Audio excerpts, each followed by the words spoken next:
Hey everybody, welcome back to the channel. My name is CT Bricks and welcome to my Imperial TIE Fighter review. This is set number 75300. This set retails for 50 Canadian dollars and this is your perfect budget TIE Fighter. It comes with 3 amazing minifigures, which actually has army building potential. It doesn't have any key character or anything like that, so it's perfect if you want to make an army of Stormtroopers or TIE pilots. Also, very minimalistic. It's absolutely stunning. When I first saw it, my expectations were very low, and I thought it was going to be too small, but it's actually like a perfect size for a TIE fighter. But without further ado, let's get on into the minifigures. Alright, so here we have the TIE pilot that pilots your TIE fighter. This is a standard TIE pilot that we have seen before previously in other sets.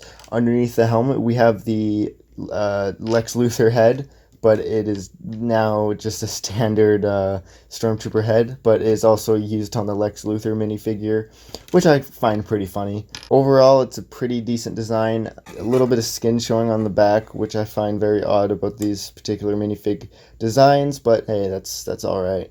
Alright, so next up we have the Imperial Stormtrooper. This is the latest iteration of the Stormtrooper. It is the standard Stormtrooper that we've been getting for a couple of years now, and I am actually pretty fond of it. It has a dual molded helmet to give it that extra detail. Now, I know that the LEGO community is kind of divided on this, or LEGO Star Wars community for that matter, is actually kind of divided on this particular Stormtrooper because some people claim it's really bulky and chunky, but I like it. I think it looks very accurate and detailed, but I know a lot of people say it's chunky and bulky, but I simply think it looks very accurate, and I think it's a very solid minifig. Alright, so next up we have the NIL8 Protocol Droid. This figure has previously shown up in the Death Star playset from 2016.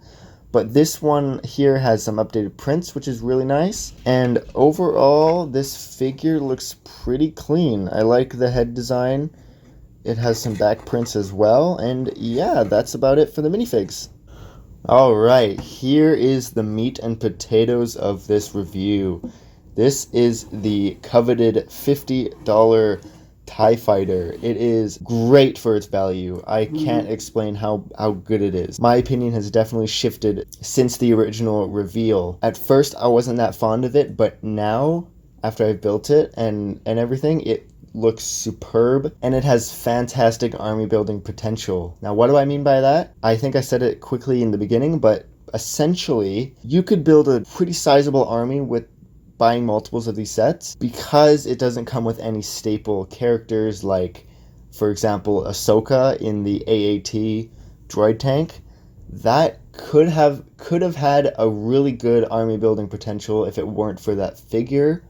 But this, on the other hand, is the same price as that, but it doesn't come with any sort of staple characters, and it just comes with these guys, and you could totally build a great army out of these figures. But now moving on to the actual set itself. The wings have some really cool detailing here. It's very minimalistic. It's very nice.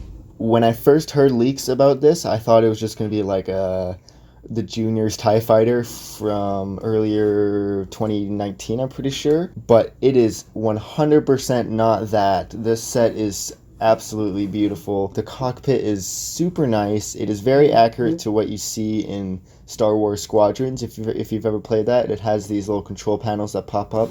And you can fit your TIE pilot in here, no problem. There's no studs either. It just plops in there. It's super nice, and you can close it up just like that. Now, one pro I really want to mention is that this TIE Fighter actually has green cannons. In previous models, they've all had red, which is completely inaccurate to the actual TIE Fighter because in the movies and games, it shoots green lasers, not red. So I'm so glad that they finally did that properly in this TIE Fighter. Now, one con that I really have to point out is the dark gray connector piece on the wings. It really stands out and it doesn't look that good. I don't know the reasoning as to why they did this. I'm not sure if it was like a factory thing. I'm not sure if they just can't print light gray of these pieces. I'm not sure, but that's one drawback of the set that I don't really like. But everything else from this set is absolutely superb. Great army building potential. This set is truly, truly good, and it has great army building potential. It's just a very accurate, minimalistic TIE fighter that I really enjoy. My rating on this set has definitely been bumped up, and it's definitely about an 8.5 out of 10 for sure. It might honestly just be a 9 out of 10. I just like it so much. One little thing that I want to mention real quick is that the box here is sticker sealed, and all the other sets that I got on January 1st were all thumb tab sealed. Even the Millennium Falcon and the Trouble on Tatooine, they were all thumb tab sealed, except for this one, which I find really funny. That's just a fun little quirky thing that I wanted to point out. Anyways, thank you for watching. I really hope that you enjoyed this review, and I hope you learned some stuff, perhaps. And I will see you in the next video. Goodbye. Oh, and also stay tuned for the time lapse.